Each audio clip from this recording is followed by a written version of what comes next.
Bonjour à vous et bienvenue dans cette nouvelle séance de guidage de lecture, la séance 56. Nous poursuivons le chapitre 8, au milieu du chapitre. Nous sommes arrivés à la page 152, donc je résume pas forcément, je crois que les dernières séances, on a déjà pas mal expliqué ce que ça essaie de dire dans ce chapitre. Donc j'enchaîne directement. Le haut de la page 152, où il continue dans le paragraphe suivant en disant « Tout cela entraîne une dualité apparente, une méfiance d'une partie du moi envers l'autre. » Donc c'est vraiment en référence avec ce qu'on avait vu les dernières séances. Là, pour le coup, c'est pas juste la dernière, c'est vraiment les dernières séances. Avec effectivement l'ego, comme nous disait Seth, qui se sent mis en congé quand on s'endort. Donc voilà, les deux parties, le moi qui dort, le moi éveillé, qui constitue donc une sorte de dualité. Et donc même il va plus loin, une méfiance, vraiment, il dit une méfiance d'une partie du moi envers l'autre. Une abondance du matériau créatif d'une grande valeur pratique est ainsi perdue. Le fait qu'il y ait une méfiance, il y a une sorte d'oubli, il y a vraiment c'est-à-dire la séparation, c'est le fait de se dire je ne crois que dans mon moi éveillé, par exemple. Et du coup, tout ce qui se passe dans le moi endormi, on l'oublie, on l'ignore, on n'en tient pas compte. Et donc la 7 nous dit que, c'est vraiment important, il dit une abondance de matériaux créatifs.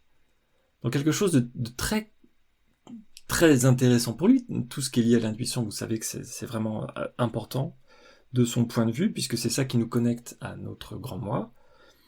Tout ce matériau-là, on l'oublie, on le met de côté complètement, on dit non, ça n'a aucun intérêt, et on cherche même pas à comprendre la valeur de ce qu'il y a dans tous ces éléments-là. Et donc c'est complètement perdu. Et pourtant, il dit d'une grande valeur pratique. Des éléments qui pourraient nous servir tous les jours, au quotidien. Et tout ça, Seth nous explique que nous le mettons complètement de côté, et que on ne s'intéresse pas à quelque chose qui pourtant a peut-être même plus d'importance que notre moi éveillé, puisque nous sommes liés à ce moi endormi. C'est-à-dire que, nous sommes liés. C'est-à-dire qu'il a une connexion beaucoup plus importante au grand moi, et donc il y a ce lien direct. Il continue en disant « Les procédures évoquées », donc tout le début du chapitre, je ne reviens pas dessus, permettrait d'accéder plus facilement à ce type d'information, donc spontanément, sans rien faire d'autre, juste de changer son rythme, et le moi réveillé serait mieux régénéré. Donc, double effet, à la fois on a accès, un accès plus facile aux informations qui viennent de notre moi endormi, et en même temps le moi réveillé, donc celui à qui on donne le plus d'importance aujourd'hui, eh bien il est mieux régénéré, donc il est plus en forme, donc c'est pas non plus complètement anodin comme effet. Le symbolisme des rêves apparaîtrait beaucoup plus clairement, au lieu de disparaître au cours des longues heures que vous accordez au sommeil. Le symbolisme des rêves. Donc là, c'est... là aussi, je ne vais pas aller très loin, parce qu'on en a effectivement déjà pas mal parlé. Juste pour rappeler que les rêves sont des messages qui viennent d'autres parties du moi, ce que Seth appelle le courant de pensée, par exemple, donc nos moi alternatifs, nos moi parallèles, nos autres vies, ce qui se passe quand nous sommes endormis, par exemple, voilà, toutes ces informations-là, elles sont présentes en nous, nous y avons accès, et elles apparaissent, elles sont traduites de temps en temps dans les rêves, pas tous les rêves, mais certains. Et pour apparaître, comme c'est une information qui vient d'au-delà de notre monde physique, j'avais expliqué, regardez le résumé du chapitre 7, il en parlait déjà dans le chapitre 7, ces informations venant d'au-delà de notre monde physique, elles ont besoin d'être traduites dans notre monde physique pour être tout simplement perçues par nous, pour pouvoir être imprégnées dans notre cerveau. pour que notre mental saisisse ces informations, hein, la subtilité de ces informations. Donc c'est comme si, en fait, je sais pas, voilà, vous essayez de capter la télévision, mais vous avez qu'un poste de radio. Vous n'avez pas le bon appareil, donc il y a besoin d'une traduction. Vous n'aurez que le son. Donc vous perdez des informations, vous perdez l'image. Mais c'est possible, donc c'est vraiment ça. C'est-à-dire, toutes les informations qui viendraient de la télévision sont avec voilà la qualité numérique, l'image, etc. exceptionnelle. Ce seraient les informations qui viendraient de notre grand moi. Eh bien, il y a nécessité d'être modifiées, adaptées, traduites, autrement dit. Donc on déforme l'information de base, mais pour être rendu accessible à un autre outil qui est donc nous, par exemple, notre monde en réalité physique. Et cette traduction-là fait que nous avons quand même accès à certaines informations, et donc certains rêves, nous disait Seth, vont utiliser les symboles, des symboles qui nous sont propres à chacun, pour traduire, pour nous faire remonter dans notre partie consciente les informations qui sont inconscientes et qui viennent de notre grand moi. C'est ce que Seth explique en disant voilà, que le symbolisme des rêves apparaîtrait beaucoup plus clairement. Nous serons plus conscients de l'information qui est cachée derrière chaque symbole que nous vivons dans les rêves. Les rêves, sinon, nous pouvons rester simplement à l'image qui vient. Je sais pas, j'étais en train de faire du cheval dans une forêt et puis tout d'un coup je me suis envolé et voilà. Bon. Donc j'en reste là. C'est le rêve dont je me souviens. Mais qu'est-ce qui était lié comme émotion? À quoi ça nous rattache? À quoi ça nous fait penser? Quelle est l'image et donc l'information qui complète juste le rêve? Et en quoi ça peut me parler à moi? Qu'est-ce que ça peut vouloir me dire? Quelle information m'est envoyée? Une information qui n'est destinée qu'à moi seul. De changer notre rythme nous donnerait une meilleure compréhension de cette information. C'est pour ça que je parle de lien plus fort avec notre grand moi. Paragraphe suivant, il continue les effets de ce qu'il propose en disant que la force musculaire en serait améliorée. Il évoquait le fait que de dormir 10 heures de suite rendait les muscles plus rigides, alors que de changer plus régulièrement, c'est-à-dire qu'il y a un entretien. Il disait ça aussi pour le cerveau, le fait de stimuler régulièrement le cerveau, eh bien le garde éveillé hein, finalement, enfin le garde en pleine capacité. Et bien là c'est pareil donc pour les muscles et donc globalement pour le corps. Hein. Le corps utilisé plus régulièrement plutôt que rester complètement allongé pendant 8, 9, 10 heures, eh bien va le stimuler plus régulièrement et donc ça l'entretient. Il va donner comme ça une série avec d'autres points positifs. Hein. Je vous avais déjà dit, le long du chapitre 8, il donne quand même beaucoup d'éléments comme ça, enfin une sorte de liste des éléments. Hein. Donc la phrase suivante, c'est « Le sang serait mieux nettoyé que lorsque le corps est prostré pendant si longtemps », avec effectivement cette idée, comme je disais, de les nuits même trop longues. Hein. Il disait que ça nous dessert de rester 10 heures endormis.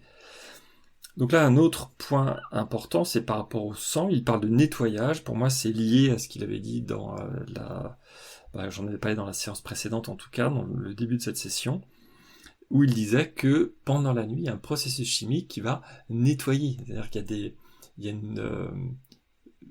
une opération chimique, je retrouve plus le mot, une réaction chimique, qui va faire que ça va éliminer certains processus, ou simplement un processus physiologique qui va faire que ça va mettre de côté certaines molécules, par exemple, qu'on va considérer comme des déchets, et dont on va se débarrasser à travers le sang notamment. Donc le sang, là, en suivant ces conseils, sera mieux nettoyé que lorsqu'il reste très ou trop longtemps, finalement, hein, prostré. Hein, donc c'est le fait de rester endormi.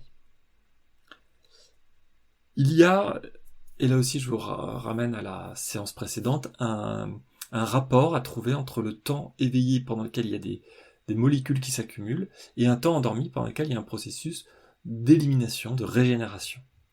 Voilà. Surtout, continue-t-il, il y aurait beaucoup plus, pardonnez-moi l'expression, entre tirets, il y aurait donc beaucoup plus de communication entre les couches subjectives du moi. Donc, voilà, des différentes parties de notre moi, donc là des couches subjectives, donc les couches qui nous sont vraiment propres, arriveraient à mieux dialoguer, à discuter entre elles, à se comprendre, avec un sentiment de sécurité plus important. Donc ça redonnerait une cohérence. Ça éviterait la dualité dont il parlait dans ce début de paragraphe, et donc ça remettrait de la cohérence entre les différentes parties de nous-mêmes, donc qui nous sommes globalement. Et il termine ce paragraphe en disant « Les capacités de création des enfants se développeraient plus tôt ». Là, juste cette phrase me surprend un petit peu dans le sens où j'ai pas l'impression qu'on empêche beaucoup les enfants de dormir et que justement on leur propose jusqu'au plus tard possible de faire des siestes. Et donc ça correspondrait à peu près au rythme qu'ils proposent. Mais moi, ce que je trouve étonnant, c'est que il me semblerait quand même malgré tout que les enfants aient un rythme naturellement différent des adultes en termes de temps de sommeil et de temps d'éveil, ne serait-ce que parce qu'ils ont plus besoin de sommeil. Bon, donc là je sais pas, surtout qu'il me semble pas, enfin là j'essaie de me souvenir, il me semble pas que dans le début de ce chapitre, il est parlé du temps, du ratio spécifique des enfants. Donc là je suis un petit peu étonné, mais en tout cas on va dire que en respectant ce même principe de segmenter en tout cas les 24 heures avec plus de temps de sommeil, donc là ça pourrait être peut-être 3 temps de sommeil au lieu de 2, et bien en tout cas ça aiderait donc la créativité des enfants à se développer plus tôt. Maintenant, dit-il, vous pouvez faire une pause ou finir la session comme vous préférez. Donc Robert dit qu'il va en faire une pause, effectivement. Donc là, pour eux, il est 22h50 et il faut une pause jusqu'à 23h04. Puis il reprend en disant « Pour demeurer claire, dégagée, puissante, pour pouvoir interpréter correctement la réalité, une conscience a besoin de fréquentes périodes de repos. Sinon, elle déforme ce qu'elle perçoit. » Donc là, un élément vraiment important, vous voyez que 7 reprend directement, là, vraiment c'est la fin de la pause. Il sort de la pause et il enchaîne directement en parlant de cette qualité de la conscience, ou plutôt d'un fonctionnement, un fonctionnement habituel. Donc il parle de la conscience en disant « pour demeurer claire, dégagée, puissante ». Et le bout de phrase suivante, il a même demandé à Robert de le souligner pour dire que c'est vraiment important, pour pouvoir interpréter correctement la réalité. La conscience, elle a besoin de moments de repos plus fréquents que ce que nous on lui fait aujourd'hui, on lui propose aujourd'hui, on lui permet en tout cas, et ça nous amène à mieux comprendre la réalité globale, le fonctionnement de la réalité. C'est ça ce que c'est en train de nous dire. Donc claire, dégagée, puissante, et pour pouvoir interpréter correctement la réalité, une conscience a besoin de fréquentes périodes de repos. Sinon, effectivement, il conclut ce paragraphe, sinon il y a une déformation, il y a une mauvaise compréhension. Il y a ce qu'en yoga on va appeler avidya, c'est-à-dire une erreur. Je prends pour vrai quelque chose qui est faux. Je pense que la réalité est comme ça, et je base tout mon fonctionnement dessus, en disant voilà, je suis uniquement ce corps réveillé, quand je dors, je ne suis plus conscient, donc il ne se passe plus rien, voilà, etc. Des sortes de bouts de phrases, des injonctions comme ça qu'on peut avoir, ou des croyances en fait, tout simplement, qui sont basées sur ce qu'on expérimente dans la vie de tous les jours, ce qu'on croit vivre, et qui vient aussi bien sûr de la conscience collective. On grandit en nous disant ça, donc oui, ok, tout le monde dit ça, donc c'est la réalité. Le fait de rentrer dans ces processus-là nous empêche, on les prend pour vrais, et donc on ne cherche même pas à aller voir derrière, nous, comment ça résonne pour nous. Dans notre vie, est-ce que ces grandes phrases, ces grandes croyances sont complètement vraies, ou est-ce que des fois, il y a des sortes de bugs, et des bugs de la matrice, il y a des sortes de choses où on se dit, mais c'est ça, je viens de vivre quelque chose, je ne peux pas l'expliquer. Avec le cadre qu'on nous a proposé, le cadre de vie, de société, je vis des choses que je ne peux pas expliquer. 7 nous propose vraiment d'aller voir chacun. C'est pour ça, donc ne me croyez pas, ne croyez pas 7, même ça il l'a dit. En gros il disait, mais vérifiez vous ce que vous pouvez percevoir de la réalité. Ça fait partie vraiment du message fondamental de 7. Et il continue dans le paragraphe suivant, et là c'est vraiment important justement, il redonne du sens peut-être à ce qu'on vit régulièrement. Il va parler des cures de sommeil, des grandes périodes de repos. Il en parle quand même, puisque là, depuis le début du paragraphe, il critiquait un petit peu en disant, écoutez, ce que vous faites tous les jours n'est pas au service de votre conscience. Et là, il va dire des cures de sommeil ou de repos, donc entre tirets, de très très longues périodes de sommeil, fin des tirets, peuvent avoir une utilité thérapeutique, dans certains cas. Donc, comme souvent, il va dire, voilà, je vous explique quelque chose, moi, tel que je l'ai compris aujourd'hui, mais l'inverse peut être bon dans certains cas. Il explique, il dit un peu, voilà, il y a quelque chose de général, et puis il y a des cas particuliers où, là, il parle d'utilité thérapeutique. Donc, c'est vraiment un rôle ponctuel pour rééquilibrer le corps, pour donner de la vitalité, voilà, avec un but précis. Donc, ces grandes cures de sommeil, il continue en disant, non pas qu'elles soient en elles-mêmes bénéfiques, donc ça confirme ce qu'il a dit depuis le début, des cures de sommeil, voilà, passer 10 heures, c'est improductif pour vous, c'est même gênant. Donc non pas qu'elles soient en elles-mêmes bénéfiques, mais parce qu'il s'est accumulé tellement de toxines dans le corps que ces périodes deviennent nécessaires. C'est ce que je rappelais rapidement dans ce début de séance. Il y a un équilibre.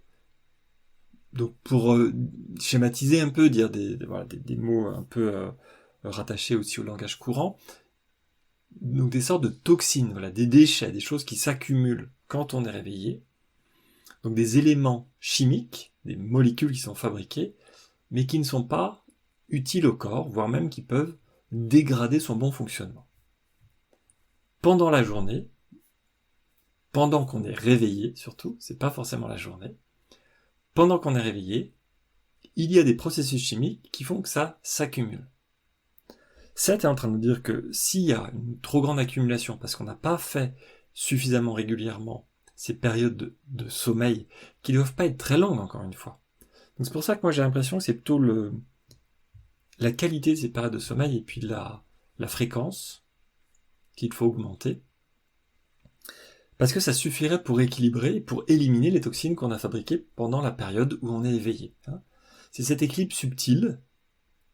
Quelque chose se crée, quelque chose est éliminé. Et encore une fois, puisqu'il parle au total, je crois que c'est de genre 7 à 8 heures par jour effectivement de sommeil, mais répartis sur 2 voire 3 périodes. Donc chacune des nuits, enfin des périodes endormies, en elle-même n'est pas très longue. Mais ce ratio, c'est comme je disais, voilà, c'est-à-dire que c'est vraiment un équilibre. Je crée un certain nombre de toxines avant que ça atteigne un seuil critique, et il parlait de seuil critique dans la séance précédente, donc réécoutez la séance précédente, la 55, à ce sujet. Quand on dépasse un certain seuil, il faut une période plus longue de sommeil pour redescendre. Alors que si on atteint une certaine concentration, on peut l'éliminer avec un temps derrière de sommeil suffisant.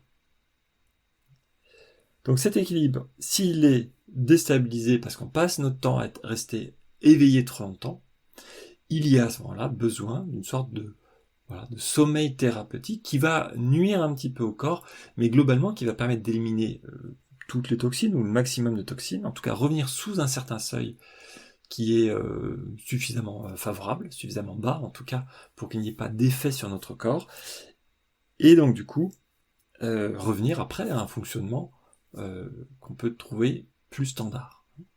Donc c'est ponctuellement qu'il y aurait besoin de ces grandes périodes de sommeil qui peuvent devenir donc nécessaires. Les processus d'apprentissage continu-t-il sont complètement entravés par vos habitudes actuelles, car il existe des périodes où la conscience est naturellement ouverte à l'apprentissage, alors que vous essayez de la forcer à apprendre pendant des périodes où justement vous ne vous rendez pas compte que ses capacités sont minimales. Je vais peut-être faire un petit schéma là, je me dis, juste pour illustrer ce qu'il est en train de dire. Alors, ce qu'il est en train de nous dire, c'est que sur une période, qui peut être une journée par exemple, on va dire que ça commence à minuit, et que on va jusqu'à 0h, donc minuit le jour même, ou ce serait plutôt l'inverse, c'est vrai que ce serait 0, 24 heures. Bon, en tout cas, voilà, de minuit à minuit, avec donc midi à peu près au milieu. Alors, j'ai choisi un drôle de crayon, visiblement. Si je prends celui-là, est-ce que il me paraît plus correct? Hop. Donc, allez, on va reprendre tout ça. Tac, tac, tac, tac, tac, tac, tac. Voilà. Je vais apprendre ce crayon-là. Donc, pourquoi il veut pas? Allô? Allô?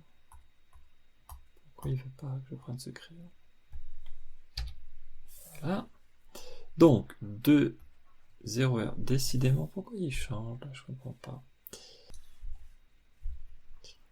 Voilà. Donc, 2, 0 heure.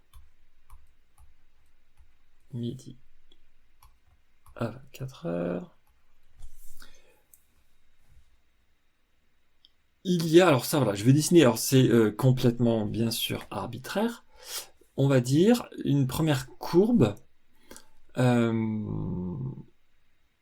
qui va être l'efficacité de notre conscience. Donc ce qu'il a déjà dit quand même, juste pour ça je vais mettre 6 heures, on va dire c'est à peu près le lever du soleil.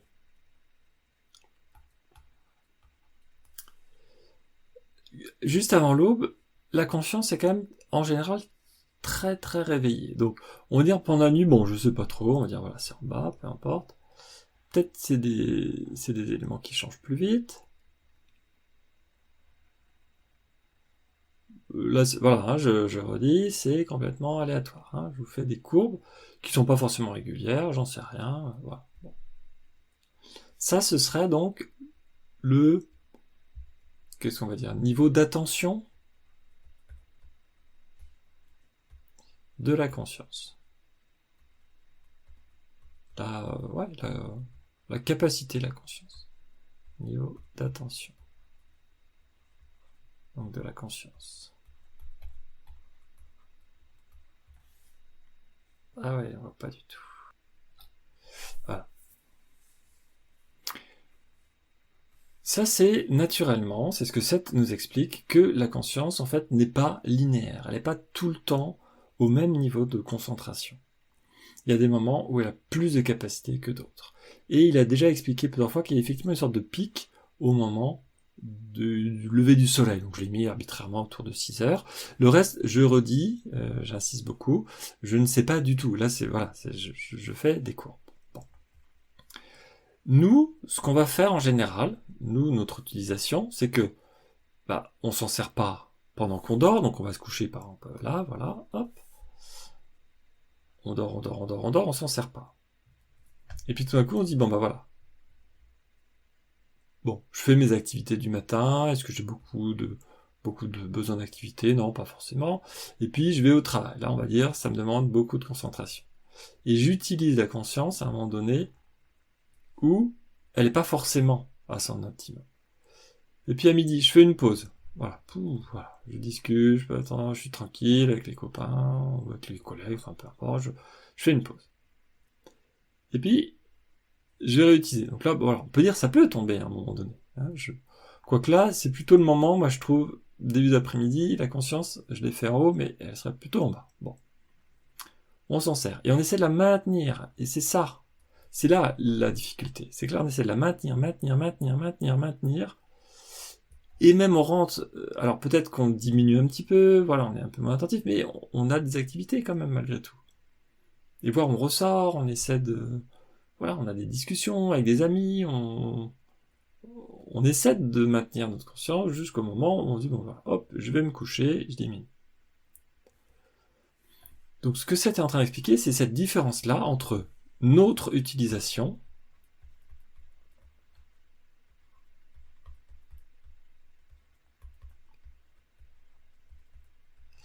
et la capacité réelle. Voilà. Notre utilisation, c'est ça. Et la capacité réelle, enfin, niveau d'attention conscience, donc c'est égal capacité. Cette capacité, ce que ça nous explique, c'est que visiblement, il y a quelque chose d'un petit peu continu, ou homogène, on va dire, chaque jour. Elle fonctionne à peu près de la même manière chaque jour. Et c'est à nous de comprendre ça, sachant que, effectivement, j'avais dit, il y a quand même quelque chose de l'ordre qui est beaucoup plus rapide, puisque ça pourrait même être toutes les heures et demie. Hein.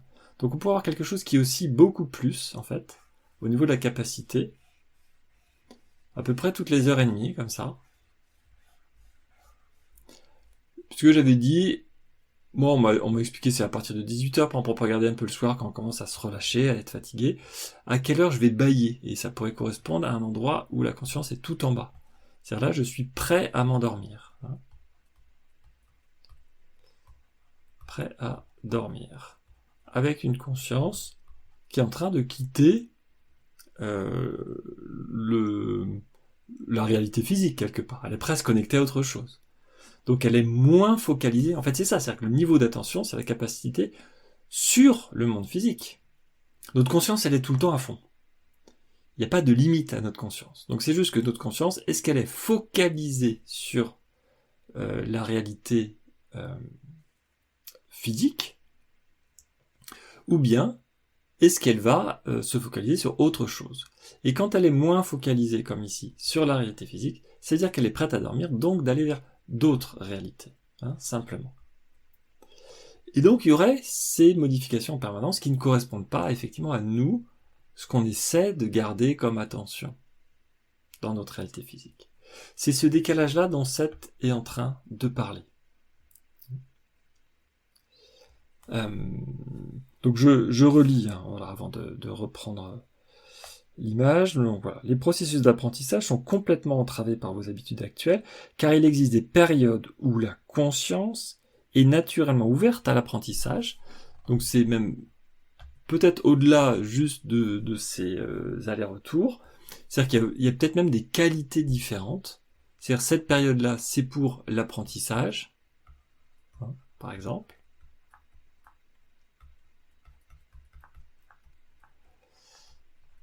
Voilà. Cette période-là, elle est aussi très active, et c'est serait le même niveau, mais c'est pour, je sais pas quoi, au contraire, la mémorisation, donc une sorte d'intégration de ce qu'on a vécu. Alors que là, c'est de faire des choses nouvelles, là, c'est intégrer des choses qu'on a déjà fait. Là, ce serait développer juste la créativité, par exemple. Donc on est beaucoup plus lié à nous-mêmes, à notre grand moi. Donc on a une capacité de créativité plus importante, etc. Donc on retrouve des pics avec peut-être des qualités différentes de conscience. C'est ça qui pourrait, qui serait là, une interprétation possible, hein, de ce que Seth est en train de nous expliquer. En tout cas, nous stimulons notre conscience, nous utilisons notre conscience, pas forcément au bon moment. Voilà, où il dit qu'effectivement, vous essayez de la forcer à apprendre pendant des périodes où justement, vous ne vous rendez pas compte que ses capacités sont minimales. Les capacités créatrices et psychiques sont rejetées à l'arrière-plan du simple fait de cette division artificielle.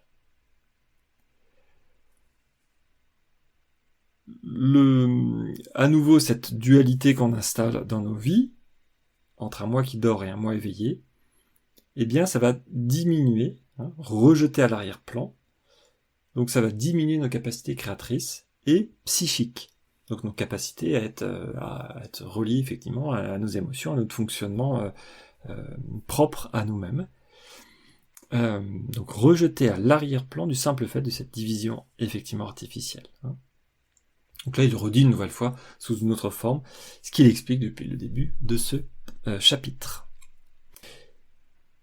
Il continue, pour terminer ce paragraphe, en disant « La dualité qui en résulte se répercute sur toutes vos activités. » Vous voyez bien que si on décale à chaque fois les pics où notre conscience est plus à même de faire telle ou telle activité, mais qu'on ne fait pas les activités qui correspondent, eh bien on est en permanence en décalage.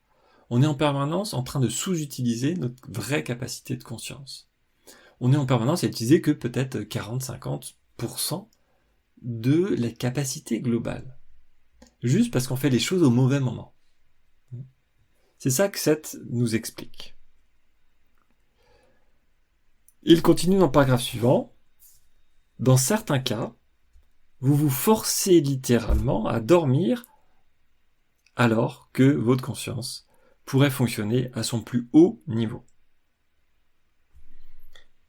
Ça veut dire que le schéma que j'ai repris, oui c'est ça, les oscillations, je les montrais, eh bien il y a bien des oscillations tout le temps. Donc ça veut dire là aussi, voilà, dans ces zones-là aussi. Et que là on s'endort, alors qu'effectivement ça peut être un pic où la conscience serait en capacité de faire quelque chose. Donc dans certains cas, tout ça, voilà, Seth nous explique ça avec beaucoup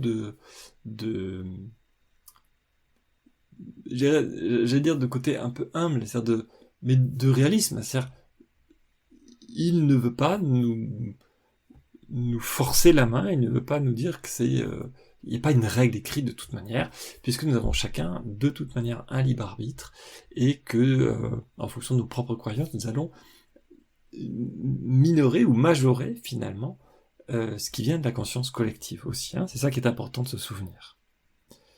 Donc, il y a un fonctionnement à peu près global, il y a chacun notre propre fonctionnement, et qui peut changer d'un jour à l'autre également. Et donc dans certains cas, en tout cas, on est vraiment dans ce décalage.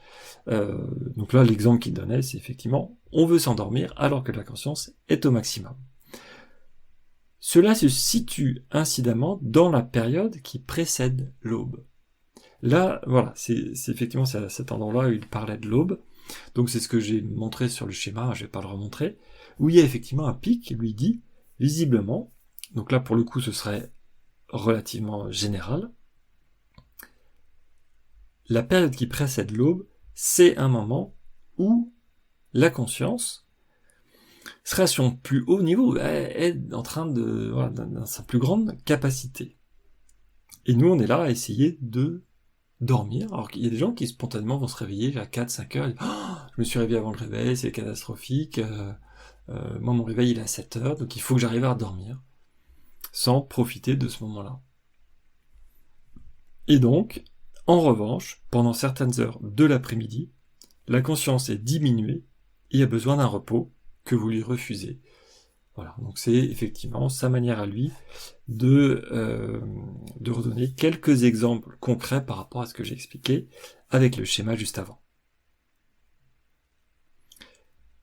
Donc voilà, je n'insiste pas, j'en ai déjà beaucoup parlé, Seth a aussi beaucoup rappelé, répété, il s'est beaucoup répété depuis le début du chapitre, donc j'enchaîne avec le paragraphe suivant. Si l'état de votre conscience, lorsque vous êtes réveillé, était étudié comme on étudie actuellement le sommeil. Alors, donc imaginez, on met les électrodes et on suit toute la journée en permanence. Voilà, qu'est-ce qui se passe dans le cerveau, hein. Les électrodes, ça permet de voir quelles parties du cerveau sont activées, plus ou moins, le niveau, l'intensité, la zone, etc. Donc si l'état de cette conscience, lorsque vous êtes réveillé, était étudié comme on étudie actuellement le sommeil, on découvrirait qu'elle présente des stades très divers, bien plus variés qu'on ne le suppose en général, puisque pour le moment, on a, à ma connaissance, indiqué qu'un seul niveau, c'est l'état éveillé.